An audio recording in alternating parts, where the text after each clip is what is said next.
This segment is brought to you by JigMasters Jigs. When in doubt, get the jig out. Go to JigMasters.com and use promo code PNF20 and save 20% off your next jig order today. Hello, and welcome back to the Paddle and Fin podcast. This is Adventures with OutdoorWoman, and here's your host, Mrs. Susie Roloff.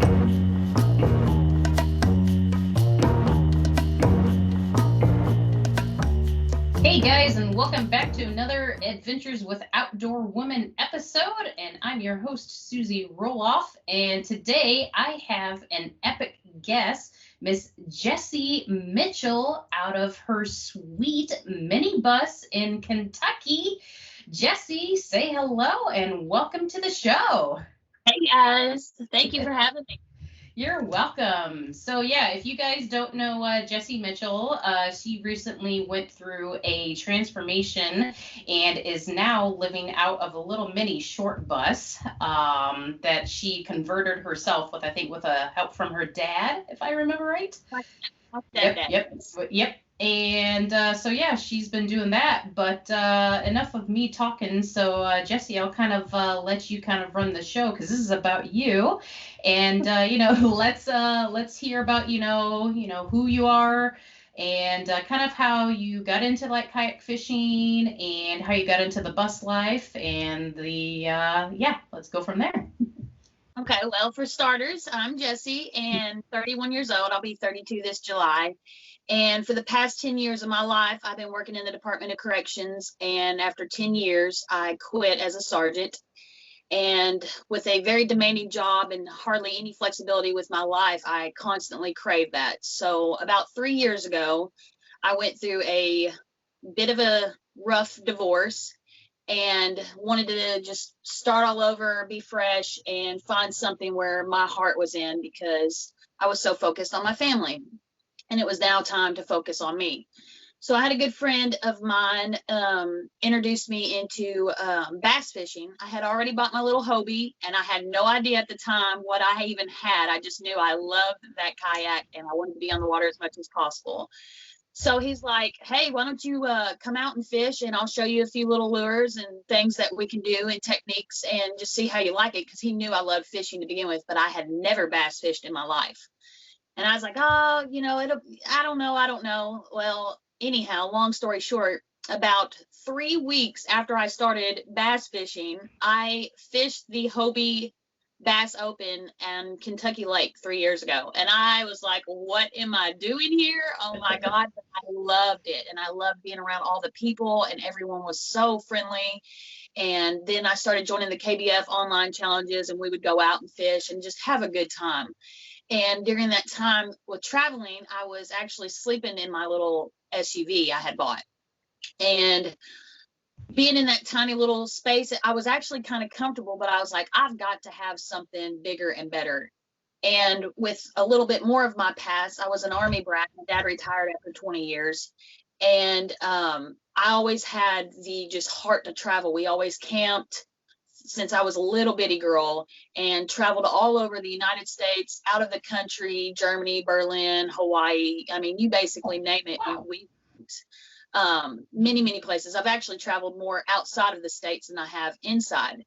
So I always wanted to do that. Well, then the next year, after my first year of starting kayak bass fishing, I decided to just go guns a-blazing. I took 5 months off of work. I had a 10 years worth of sick time built up.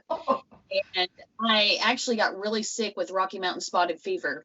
Oof. And so with that, I kind of extended my time a little bit, but I didn't want to be at work. It was a very demanding job, and they expected you to not have a life at all. So basically, I was working pretty much 18 hours a day, 7 days a week, 16 to 18 hours. It was just the same song and tune every day, and so much stress and hardly any freedom. So anyhow, I got a really big hunger in my heart when I started traveling around last year to all these tournaments. Well, I ended up hitting 15 different states in that 5 months. And I thought, I've got to do this. This is like my passion. This is my heart. Well, then reality set back in, and I had to go back to work. So, and it just got worse and worse and more shorthanded. And on the weekends, we would have to go to a different prison or institution and work our days off, mandatory, had no choice. And you weren't getting vacations. And so, super long story short, I started looking into traveling little videos on YouTube, because everybody's like, you should start up a YouTube channel and or do some blogging or something. Like, you're a girl, there's not many girls out there doing it by themselves, and I'm not the one to really be in front of a camera at all. So I was like, I don't know about that. But I was watching all these YouTube channels, and one of them come up as this couple living in a short bus. And I thought, oh my gosh, that's perfect for me. I don't have to worry about pulling a camper. I can still pull my kayak on the back of it. And so it took off, and I shopped online for a good 1.5 to 2 years for one. And finally found this one, a guy right up the road. He was 1.5 hours from me, had this little bus, and he already had the outside painted, the seats removed, and I didn't have to do too awful much of the actual like hard labor of it, and dirt cheap with hardly any miles. And I thought, I'm jumping on it, I'm doing it, and it just took off. And so 2 weeks after I converted it into this little tiny home, I took off to Canada with a friend of mine and went and stayed up there to fish the Hobie Bass Open up there on Lake St. Clair. And then when I came back home, I took about a 1.5 week vacation, and then it was going to be my last little hoorah. So I wanted to make it count. And then I came back the long way home and hit up a bunch of caves and waterfalls and the natural bridge, and then came on back home. And then here I sat again at work, working, 16, 18-hour days. And so finally I woke up one morning and I decided, I'm not doing this anymore. I can't see myself waking up every day doing the same craziness for 15 more years. And if I don't do it now, I'm never going to do it. I'm not married. I don't have any kids. And I quit my job. I'm in the process of selling my home and my land, and got rid of all my stuff. And now I'm living super tiny, and I love it. Having a ball, meeting some amazing people, seeing amazing things, fishing different little lakes, and just, I'm not so much into the tournaments right now because I've just been trying to get settled, but just even pleasure fishing and going out and not having the pressure right now and just truly enjoying the freedom has been so rewarding. Oh my gosh, that's wow. That is crazy and awesome all at the same time. I mean, that's a huge transformation. I mean, who can, say, yeah, I just up and quit my job and did what I always wanted to do. I mean, it takes a lot of guts to be able to do that. I went from a 1,800 square foot home and plenty of land in the countryside to approximately 80 square feet right now. Wow, that's a huge transformation. It makes you realize what really, really matters to you, and what really just the little things you need. You don't need much. Right. And it's been humbling. Right. And just, how much stuff, there is too. Like, I remember you were posting, I think it was like back in September, if I remember right, you had like 6 or 7 garbage bags of like clothes and stuff like that. Right. Crazy. And I'm thinking, one person, and it was like the more room you had, the more you felt obligated to fill it. And then when you just free yourself from all that, it's just, you feel like a whole new human. Like, I don't even know how to describe the feeling, but it was a great feeling. Just a cleansing of just the ridding the trash of your life. It was great. Right. Yeah. Wow. That is unbelievable. So some of the places that you were able to travel to last year, what were some of those highlights? What were your favorite places that you went to? My favorite one that I went in the bus, would probably be, I actually went to Current River in Missouri. And the funny thing is I lived in Missouri for 7 years and had never been to Current River, and it was not very far. And it was a family trip. And of course, my family's dear to me. And we all went, and everybody was like, can I check out the bus? Every little gas station I stopped at, people would be like, do you care if I look inside? And I'm like, sure, come on. Like, everyone that I've ever been around, everybody's like, do you really live in that? Like, can I see inside? And so just even meeting people like that's been great. But that, I would say just the Current River, just because it was one of my first trips besides Canada. Of course, that one was fun and scary as can be. I bet. I'm not used to this vehicle. This thing is huge. I traveled, I think it was like 14 hours straight. And that one was intense, but the Current River was just fun and just free, and did a little bit of fishing, caught some smallies in the river. It was fun. That's awesome. Yeah, I've taken some family, well, not necessarily family trips, but I've went on the Current River a few times with some work friends as like some weekend getaways and whatnot. So, and it's always been a fun time. So I can relate to the Current River. It's a beautiful place. So now is the bus, is it a gas bus or is it a diesel? It is a gas bus. Gas. Okay, gotcha. Yeah. I didn't go ahead. want to worry about diesel because, to be honest with you, my uncle has a Tahoe, and I'm a female through and through when it comes to mechanics. And I was talking to him about it, and he said, listen, this bus has the exact same motor as what I have. And he's really good on cars. And I thought, if I was to break down, and don't make fun of me for saying this, if I was to break down, I at least know some redneck guy that is good at mechanics or something. Surely somebody can help me get off the road. And then I thought it would be much easier to find a mechanic that way versus a diesel mechanic. So I went the gas route. Yeah, that's probably a smart idea too. And I know you've also got a like a motorcycle on the back too. I do. I went and bought a little dual sport so I could ride it. Where I'm from is from Western Kentucky. It's about a little town called Catawba, and it's literally, I'm about 5 miles from Lake Barkley and about 12 miles from the Kentucky Dam. So, oh, nice. So when the Hobies held there, it's dear to my heart because I'm like, oh my gosh, everybody's at my house. You know what I mean? It's a lot of fun, but yeah. Right. So now where are you currently stationed? Are you staying in like a campground? Are you staying at families? Where are you, like, where's, I guess, is there like a home for you besides in your actual bus? I'm actually now at a campground. With this coronavirus and stuff going on, it kind of played a little bit of a damper in my plans when I quit because, 2 weeks later, they announced, that we were going on quarantine and everything was shutting down. So that really played a big factor in my traveling plans. But it's all in God's work. Like, I'm right where I'm supposed to be. I actually found out, got a little bit bored during the quarantine. So I went out and looked for a job just to might as well make some income while I'm kind of stationary for the time being. And I actually start tomorrow. So that's awesome. Yay. I'm at a campground. It's a little bit, about 40 minutes east of Louisville, 45 minutes. So I'm still kind of in like it feels like home to me because I'm still kind of in the country and I'm lakefront, and it's been good and amazing people I've met along the way. So it's been humbling for sure. That's awesome.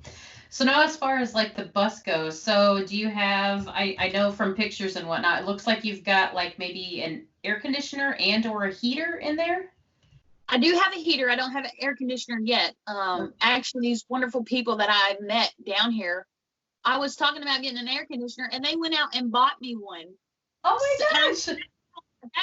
These are the most remarkable people I've ever met. And they're just constantly like buying the dog treats and just always offering food or drinks or just company and just sit around campfires and singing or going out in the bank and fishing with them and teaching them little things. It's been wonderful. I'm not kidding. It's been the biggest joy of my life.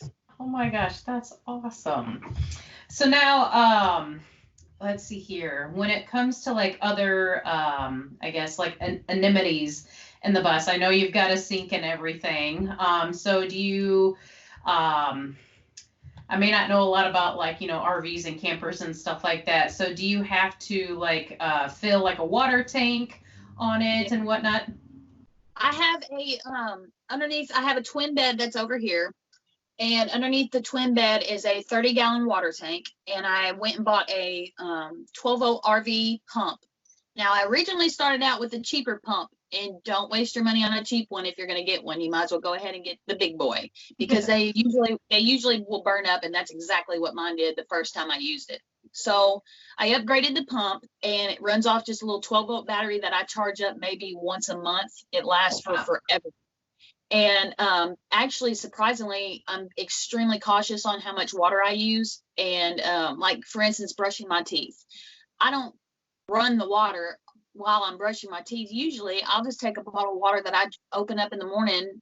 As soon as I wake up, I'm thirsty. So I'll open up a bottle of water, sprinkle it on my toothbrush, and brush my teeth like that instead of wasting so much water. It literally takes a splash of water to brush your teeth. It's not that bad. Right. But what I have also is what you're sitting on right now is a butcher block countertop that I had bought off a discount store, and a large undermount sink. So that way, if I needed to, I can wash my hair in the sink. And then I bought a faucet that has one of those long spraying nozzles on it. So I can rig it up and use the magnets to put a shower curtain around the roof of the bus.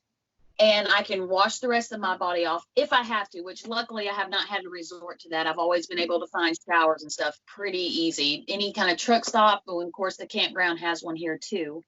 And then at the end of my countertop, I have my own little DIY composting toilet that I made, basically just for emergencies. But I have luckily since last year, I've never used it. So it's just one of those things. You never know if you might get sick. So it's nice to have the comfort of knowing you have something here. But luckily, anywhere you travel, anywhere you drive, there's always a bathroom.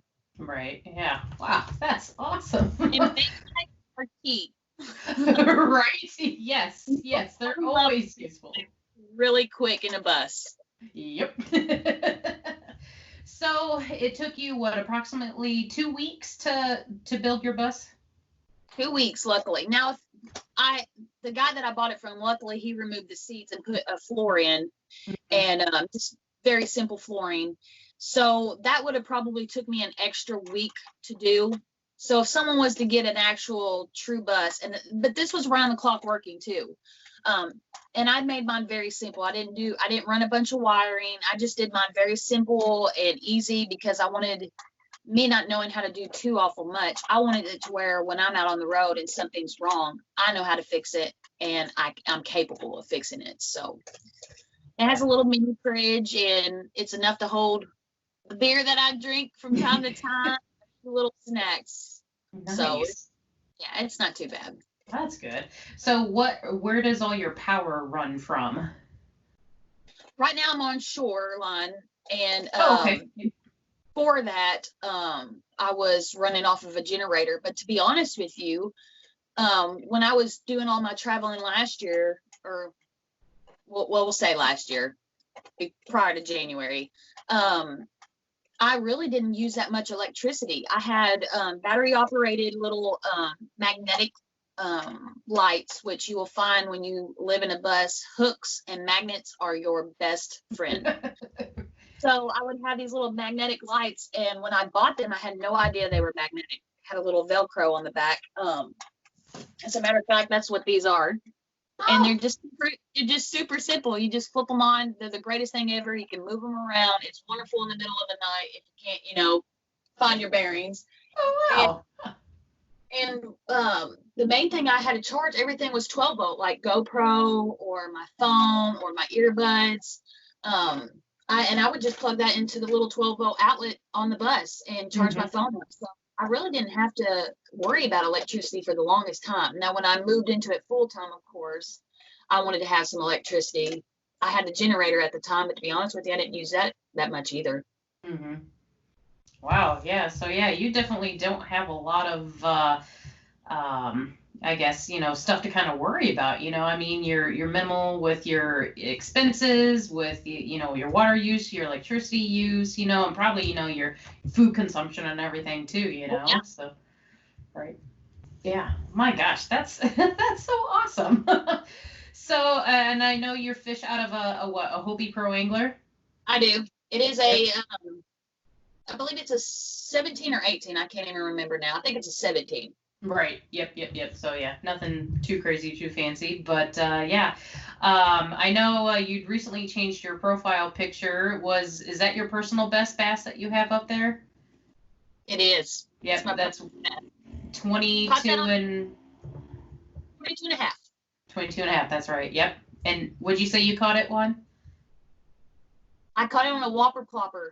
Oh yeah. And the funny thing was on Kentucky Lake, I caught it down by the Moore's Marina, and when I was casting it out, and it was like sunrise, so I couldn't quite see, and I seen this fish bust and was going after it.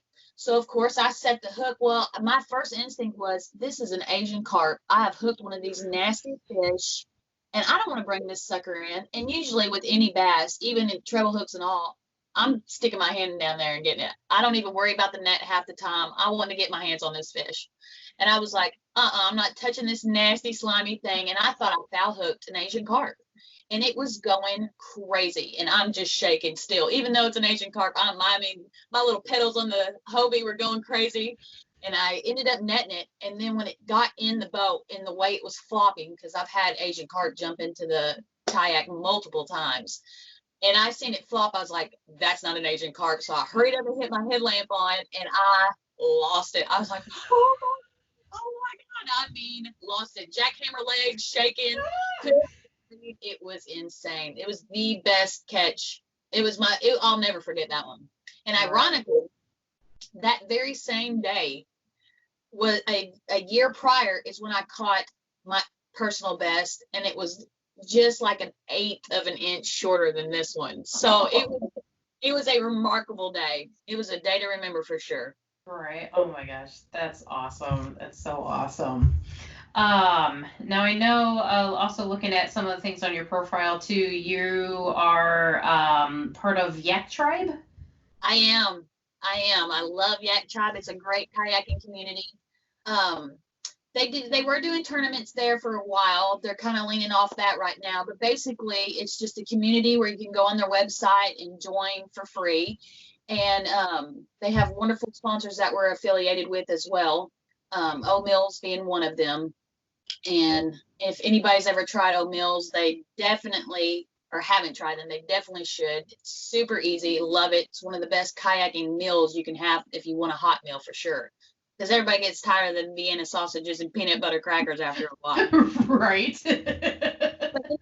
You can get on there, and the great thing about them, they're very Christian based. Heath is a wonderful guy who is the founder of Yak Tribe, and I love him dearly and his beautiful family and 3 little boys. But you can get on their website and join for free, and anywhere you're traveling, any lakes, you can get on there and see where people are at and hit them up and say, hey, I'm going to be in for the weekend at this place. Do you know any good spots to start out at, or would you like to meet up? And so it's super simple that way. People who have never met you before, how the kayaking community is anyways. Everybody's a huge family. Even if they've never met you before, they welcome you in with open arms. And that's basically what Yak Tribe is. It's none of the, you don't have to have the fanciest boat or all your wonderful, electronics and the perfect rods and reel company, and all these sponsors. It's just humble. Let's get out here and fish, get back to the roots, and just get out there and have some fun. Teach people how to fish, teach people how to kayak. And I love those guys. They're great. That's awesome. That's awesome. Yeah, it sounds like a great company. So yaktribe.com. Give them a check out today. They're also on Facebook. You can check them out and follow them on there. Any other like shops or sponsors or anything that you're involved with? I'm not so much anymore. I do a little bit of affiliation with O'Mills. They're not necessarily a sponsor, but I do a couple little incentives with them. And I have a buddy back at home that has still been supportive of me, even though I haven't been doing tournaments in the past year. But his name is Chris Pack, and he makes handmade holsters for guns. And so some of the guys that I'll meet, I always, show them, hey, check this out. And he can custom make any kind of gun holster you want. Great guy, really good guy. And a local guy back at home who does Die Safe, Mark Menendez, and he fishes pro. And so I always, introduce that kind of stuff to him. It's dips for colors and scents. Oh, nice. Yep. And that's really about it. I mean, I've kind of drifted away from everybody else, and but they're still supportive as can be, and still will message me and ask how I'm doing, and I'm sure they would be supportive again once I get settled a little bit, and especially after this coronavirus. I know everybody's at a halt with that, but yeah, I'm sure once I get going again, they'll be right there supporting me again. Right. Yeah. Awesome. Well, speaking of, kind of at a halt right now, I know you did have some plans for traveling this year, but once things do kind of go back to normal, what are your plans for this year? Well, now that I've kind of decided to start this little job to have a little bit of income in, I haven't been working basically since February, and I didn't want to dwindle my accounts down so much. So I thought we're kind of at a standstill. So I took this other security job based off of my background in, the Department of Corrections. So what I will be doing is joining, this is going to be a little temporary job. I'll be going to work for, sorry, I'm stuttering, Sunbelt Rentals, and totally different career paths. But the great thing about it is I'm hoping to get towards Colorado, and they're nationwide. So any openings that they have, I can just travel onto that one or travel onto this one. And so that's what my plans. And I'll still be able to work. I'll be able to fish different states, meet different people, still travel different states like I'm wanting to, and still kind of have that income, but yet still feel like I'm traveling. So that's what my big plan is. And hopefully that'll start within, I think, around August, hopefully. Nice. Do you have any place in Colorado in particular you're aiming for? Nope. Just wherever? I just want to go. I've never been, and I'm ready to go. Oh man, if you make it out there, let me know. I spent 2 summers out in Keystone, Colorado. Beautiful out there. In the summertime, it's like a different world out there. It just, oh man, just the scenery out there, just everything about Colorado is awesome. I have friends already out there, so nice. I would like to go see them, but eventually I kind of want to make my way back up north and hit the northern redwood forest. That's my ultimate goal. Oh my God, that would be amazing. Yeah, like one of my bucket lists is like California. Just like I'd love to spend a month out in California just to explore it, Well, if you're already out that way out east or out west, good Lord. You know, down south and hit that place too, so why not? Right. I mean, try to do as much as I can. Right. Exactly. That's awesome. I mean, man, you definitely got a plan and know where you're going and know what you're doing, I mean, that's amazing. More power to you, I mean, it sounds like, it's been an awesome transformation for you, but, it probably wasn't easy, I mean. It was definitely not easy. I kept on saying, this is my bucket list. And like I was saying earlier, I woke up and I thought, can I do this for 15 more years? Well, in the same thought, I'm thinking, my bucket list is never going to happen unless I just go do it. Like, what am I waiting for? Like, nothing is holding me down anymore. I'm like I said, I'm renting out my house right now in the process of selling it. And I was like, nothing's stopping me. So why not just go? And I just finally, it's like, my dreams are never going to come true unless I make them come true. So I left. Right. Yeah. That's right. That's such a true statement right there. I mean, your dreams aren't going to come true unless you make them come true. So, much, respect for that, and it's also been like a transformation for you, like weight wise too. I know you've lost quite a bit of weight in this process too. I've lost a lot, a whole human. Technically 97 pounds, and I'm trying to get this last little 10 off. So holy cow, I feel wonderful. I'm just a whole entire new me. So if anybody knew me last year, I'm a totally different person. Right. Yeah. But I mean, there's so many different ways, you probably changed, but I mean, you're probably still true to heart though, I mean, just your truthfulness, your honesty, your sincerity, and just your overall personality is just awesome, and your picture taking too. Like, I need to get some tips from you, because some of those photos that you do when you're out in the outdoors and you kind of have that abstract photos of like the decayed bus that you took of. I mean, those were awesome. It's with my phone. Right? That's one of my secret passions not many people know about. My mom, she's always encouraged me. She's like, get this camera and go out there and take these pictures. Think of what you can take with a good camera. And I was like, well, you know, and I've always had that little artsy side of me. I do sketches and paint and music and all that stuff too. But I've always had the little artistic side of my brain work far better than my book side of the brain. So I was way more interested in nature and art and that kind of stuff versus schooling all day long. But I appreciate that. Thank you for the compliment.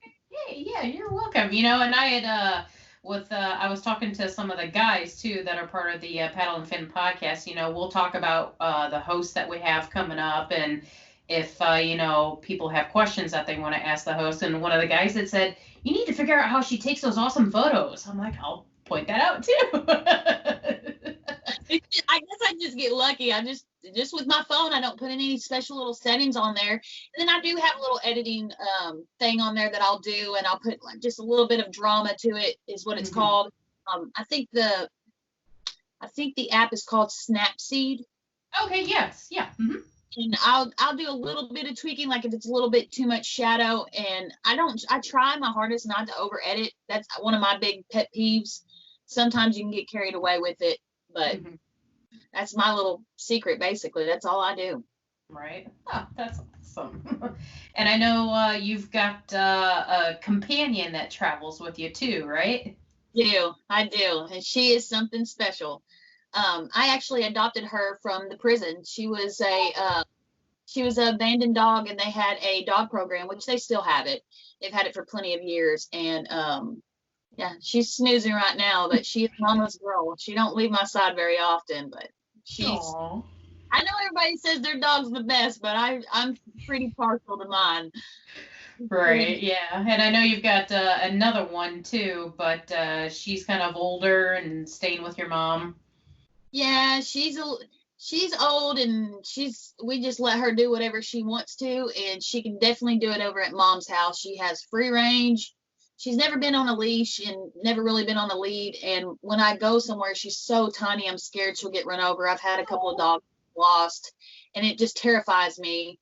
And she's 14, doesn't have hardly any teeth. I think she's got 3 left. And my gosh. She sleeps all the time. She's great, and she's very happy with me. She's been with me her whole life, basically. I adopted her too when she was 1, the same as my big dog with me, Lee. And we just felt that it was best right now for her to just kind of stay in her comfort. But she will be tagging along with me probably here in the next month or two, once I get better settled with the job and the routine, and we'll see what goes. Oh, well, that's awesome. Let's see here. Man, I had a good question for you, and it has totally escaped my mind. Oh, dang it. This happens every podcast I do. Like, I'll start thinking of stuff as you're talking and everything. Oh, okay. So, you know, from your transition to, you know, a house to a bus, what things do you miss the most, and what things do you miss the least? Oh, the one thing I miss the most is I do miss having my personal full-size shower with all your stuff already in there. You know, you already have your shampoo, you already have your little loofah you're using or whatever, and you can just leave it, step out, dry off, hang your towel up, and you're done. The process of getting a shower and everything, it's not so bad, but I do miss that. I miss having my own bathroom where I can take care of my business, and I don't have to worry about packing a bag and fun stuff. So it's more compact, and that's what I miss the most. And my own washer and dryer. I miss having a dryer is not so bad, but I miss being able to just, if I needed a t-shirt to, like, say I wanted to go out on a date, which that doesn't ever happen, but say I wanted to go on a date or meet up with a friend or something, I could, if I wanted a specific outfit that I wore last week, it felt good and felt myself in it, I can go hurry up and wash that real quick. Well, now I've got to really plan my stuff out. You know, you recycle jeans. I'm telling you, get good 3 days out of a pair of jeans. When used to, I wear a pair of jeans and I just toss it in the quick wash and roll on. So I do miss that. Now, what I don't miss, and it can be a kind of a toss up. It may sound strange, but I don't miss how long it took me to clean the house. I mean, it would seem like on my day off, I would have to set aside 3 hours to just do all my laundry because I was working so many hours and I was just in and out. So you're just picking up, or you're just kind of tossing things and like running out the door and hoping you get 4 hours of sleep, get a quick shower, and you're rolling out, and also hoping you get a cup of coffee in the meantime. And so with this smaller area, it takes literally 5 minutes to clean the entire place top to bottom, wipe it down, Lysol and all. I mean, sweeping takes 5 seconds. So that part is wonderful. Now, one thing I will suggest if anyone is thinking about going tiny is, well, not necessarily suggest, just kind of keep in mind is that every little thing that you own and you have in your possession in your little quote unquote tiny home, everything has to have a home. And storage is super key. And it's even better if you have anything that you have with you in your possession, if it has multiple purposes, is 10 times better. And so that's my little tip for living tiny is if someone is choosing, which I've had so many people, message me and ask me like, what do you suggest with this? Or I'm even trying to do like a truck camper. What do you suggest with that? And my biggest thing is make sure everything has multiple uses and utilize every inch you can for storage, because storage is huge. When you get in a small area, you realize, okay, well, I need to store towels. I need to store my shoes. I need to store hoodies or jeans or food. I mean, toilet paper, paper towels, just little things that you have in your home. Everything's got to have a little place, and you got to be really smart with it. It's kind of like working a jigsaw puzzle, but it took me, well, even when I went up to Canada that first week, it was simple. I was like, okay, I got this. This ain't that big of a deal. Right. Now, where do you keep all your clothes? I'll turn the camera. I have a closet right here. Oh, okay. I'll show you a little bit. I was going to say, yeah. Oh, nice. Okay. So it's not so bad. Plenty of room for a girl. And then, of course, underneath my couch, I don't know if you can see me now. Underneath my couch is storage. Now, it's not as much storage as most people would think because the wheel wells kind of take up a lot of room. Oh, yep. But it's a wonderful place. Like if you had like extra packs of baby wipes or extra packs of paper towels that you can't really have out, you can still you don't have to worry about buying one thing at a time on those kind of items. You can kind of keep a little bit stored for backup. And then I have a little stool that I just got from Walmart, and it's a little storage container, and I keep like a couple extra cups in there, and then I store all my like bath towels, kind of the bulkier items that you don't necessarily use every single day, but you still want easy access to. So, and then of course underneath the bed has the 30-gallon water tank, but I have a bunch of the tools and batteries and hoses and extension cords. I call it the garage. And that kind of stuff that you don't necessarily need, but it's essential too. So Nice. Wow. Yeah. Interesting tips to have for that. Yeah. Let's see here. What was I just gonna say? Oh yeah. So yeah, I know you've got a kayak trailer that you use to pull your Hobie around. Is it challenging to pull a trailer behind the bus like that? Yes, it is so scary. And that's why I had a friend with me right up to Canada, because it was my first time driving I went from a tiny little Ford Escape SUV, like a little car, it's tiny. So I could whip that, Hobie with the trailer anywhere, and I could back it up like it's nothing. But this sucker, it has so many blind spots, and you're not used to looking at those little bug-eyed mirrors in the front, and that's all you got. So one thing is essential is having a backup camera. But even that's tricky because backing in that trailer, launching that kayak, I found out real fast I wanted the landing gear wheels. So AJ, Christine Fisher's fiance, luckily had an extra set of wheels, and I bought the landing gear off of him, and that was like, oh my gosh, dude, you just saved my life. So thankfully I don't have to actually launch it with the bus anymore. I just pop that sucker off and roll it down, and here we go. So right, yeah, I know. I invested in Boondocks landing gear. What was it, 2 years ago on one of my hobbies, because I did the whole plug-in cart and everything. They are so worth their weight in gold. I know, so right? Worth their weight in gold. Mounted, just getting it mounted on there, like even the trouble of that, it was worth it. Worth it. Yep, exactly. I know. Yeah, it took me a little while to kind of figure it out, but I used like a ceiling fan chain to like pull that little metal mounting plate to hold it up in there while you're like trying to screw in the mounting screw. Just, yeah, there was a lot of curse words that day. It was hilarious, comical watching me install that thing. Right. Yeah. I looked like a little midget stuck in a trash can. It was horrible. Right. Yeah. I had bruises like up on my upper arms because you're trying to like. Yeah, it was terrible. I was so sore the next day. I thought somebody's beat me. Right. Oh my gosh. Oh, let's see here. Anything else about I guess like the bus and being minimal that maybe I haven't asked or touched on, or that you want others to know? I think you've covered it pretty good. Yeah. Like I said earlier, your best friends in a small area is going to be hooks, especially in a bus, is going to be magnets, and you can't forget your hats. I really debated on putting my hat on, because if anybody knows me, I always have a hat on. Yes, Very rarely will you see this mop down. It's just too much to handle. So I have luckily, and that was one thing I wasn't going to do without, was my hat. So I have probably 12 with me.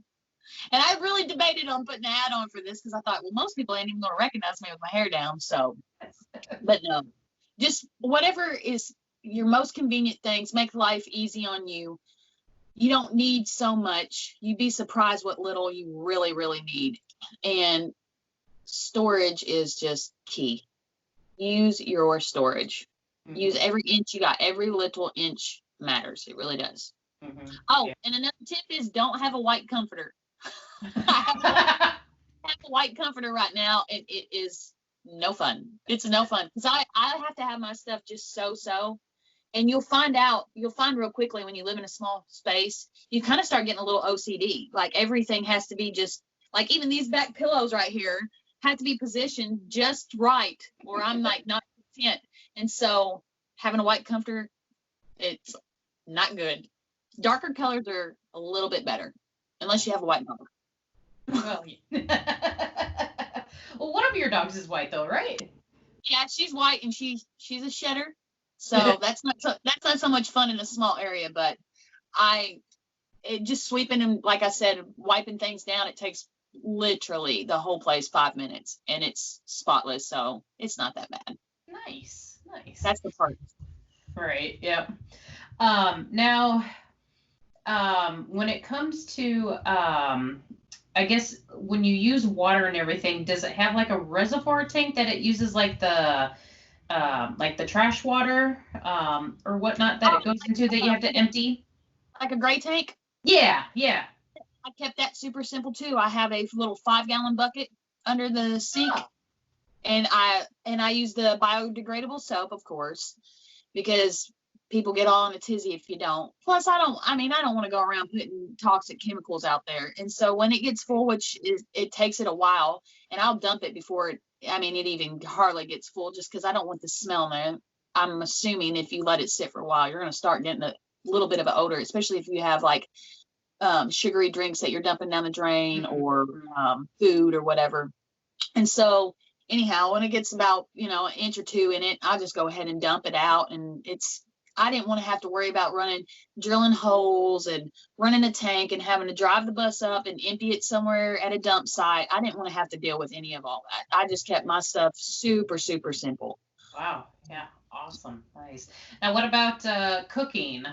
Do you have like a little camp stove that you use, or just campfire, or? I got those little 1 pound propane burner, propane canisters, Oh, yeah. the little green ones, and I have a little 1 burner stove. Mhm. And to be honest with you, I've used it well, I've had it for a year. I bet you I've only used it maybe 10 times.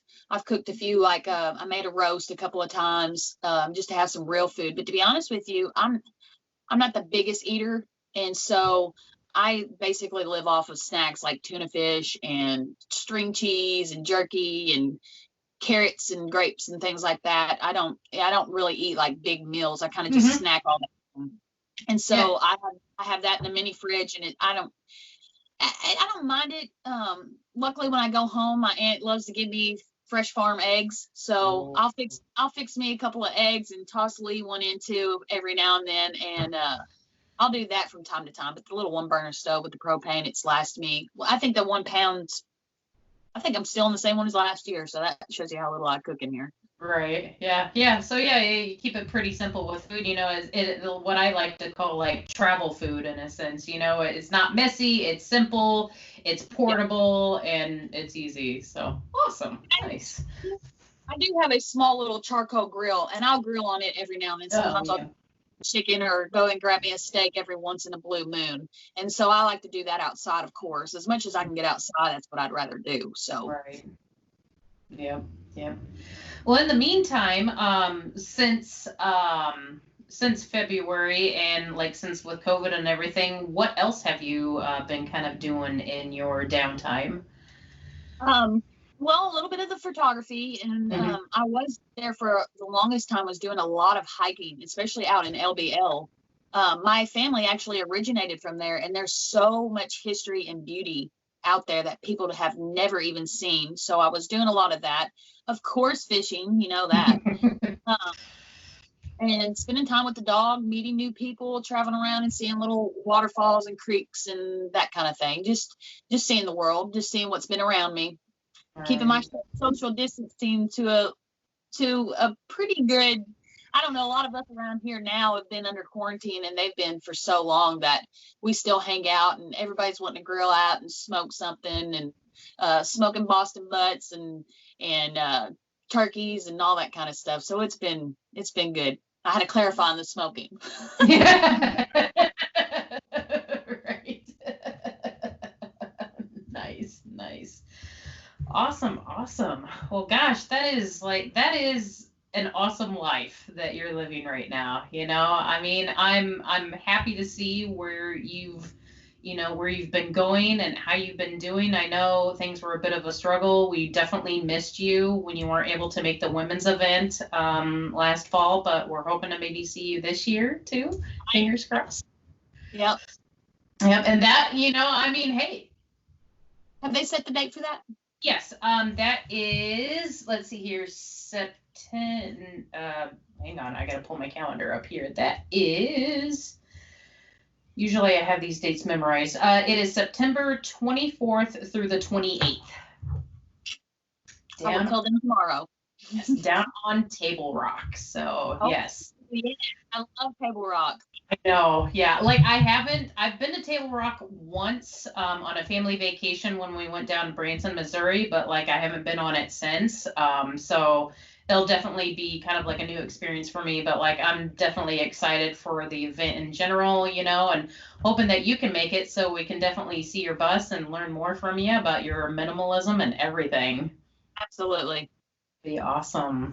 I'll be saving the gas bill. Right? Suck the gas down. Right. Yeah. How many miles per gallon does that thing get? To be honest with you, I'm not 100% certain, but I'm thinking it's around 12. Oh, wow. But I mean, they got a pretty big gas tank in them, though. I mean, they'll last you for quite a while, though, won't they? Yeah, it's a full tank when I fill up. I can't remember what the gallons were. Like I said, typical female here. But about 4 hours and I got to fill up. I drive about 4 hours at about 65 mile an hour, and then I'll have to fill up again. So that's not bad. Yeah, that's not bad. So I'm gonna guess like what that'd be what like maybe 400 some odd miles or something like that maybe. yeah, give or take, yeah. Yeah. But I mean, if you look at it this way, I don't have to. I would pay twice as much more getting a hotel for a few nights, and I have my entire home with me. So right. Yeah, and you don't have to stop for food or anything like that. Yeah. Nothing. Right. Oh man, that is like living the dream right now, you know. Like I've seen your bus transformation, and then another buddy of mine, he kind of like redid like one of those bigger vans, kind of like a 16 passenger van, but they take all the seats out and everything and then kind of just make the back into like a sleeping area, you know. And I've seen all these people, you know, making these like travel homes in a sense. I was like, man, I really need to just like break down and do that, because just like it would save so much money. You really should. And the bus, and I was going to do a van, but the buses were just so much cheaper. And another thing I love about it is I do love the windows. I love not feeling it, like in a small area. I didn't want to feel so claustrophobic, and the windows really make you feel like, especially when you can put them all down and open up the back door. I love opening up the back door, especially if I'm backed into the lake. It's wonderful. It's the prettiest thing to wake up to. A lot of times I will position myself where I can get the sunrise too, because I'm a sucker for that, or the sunset, whichever way I can get to. Most of the time I found it's a sunrise that I'm getting, but it's great.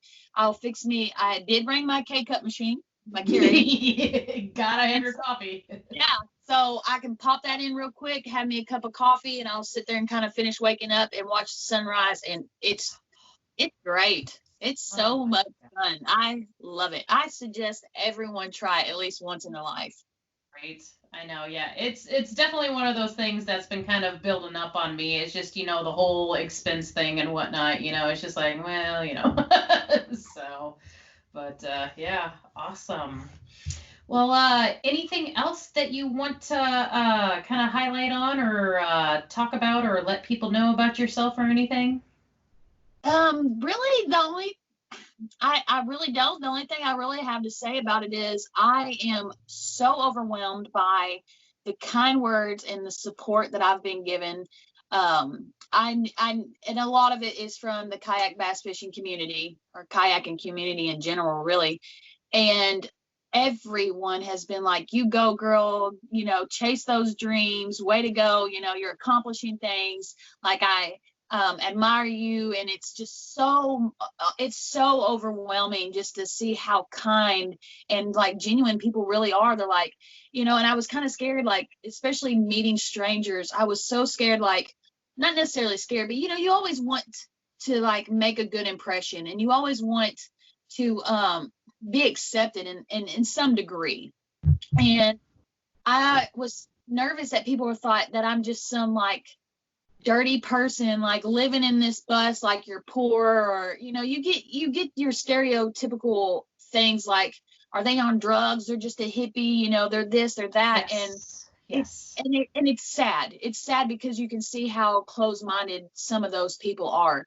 But it was still a fear, like, am I going to be accepted out here in this wide world that I'm, you know, I'm solo, I'm by myself, and you know, I still got to be protective of myself, and you know, take safety precautions and things like that. And I was very, very nervous about that, but I've just been so overwhelmed, and it's complete opposite. I mean, I've met so many wonderful people everywhere I've been, like even just pulling up to a gas pump, and they're like, oh my gosh, that is so cool. And they're like, they kind of don't want to ask to look at it, but they're so interested in, and I always leave it wide open when I'm driving too, of course, because of blind spots, and so they can see that it's a house in here, and they can see the sink and the faucet through this right here at the driver window, and so it's just that right there. I'm just so overwhelmed with just the acceptance and the non-judgmental, like all the things that I really feared. It's been quite the opposite, and it's just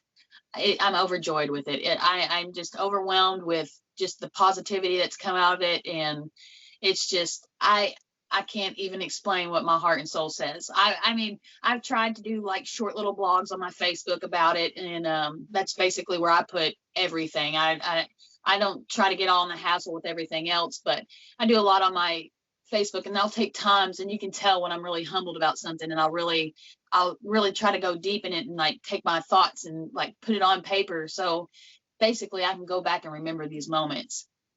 And I'm just, like I said, I'm just overjoyed with it. It's just the most humbling thing in the world. All right. It definitely shows. It definitely shows. I mean, just like, seeing you and hearing you talk and just watching you right now, I mean, you're glowing of like energy and joy and happiness. And it's just like, it's just so envious, because it's just like, oh my gosh, look at this amazing woman, look at what she's done, look at what she's gone through and look at what she's accomplished right now, I mean, it's so amazing, I mean, like I look up to you in some ways too, because it's just like, my God, she's done this by herself, I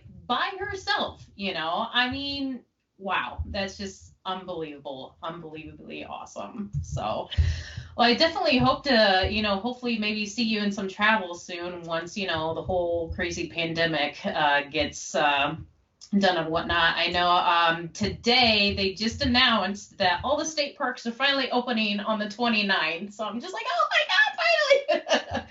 Because a few of the state parks, I might have to just, because there's a few of them around where I'm at right now.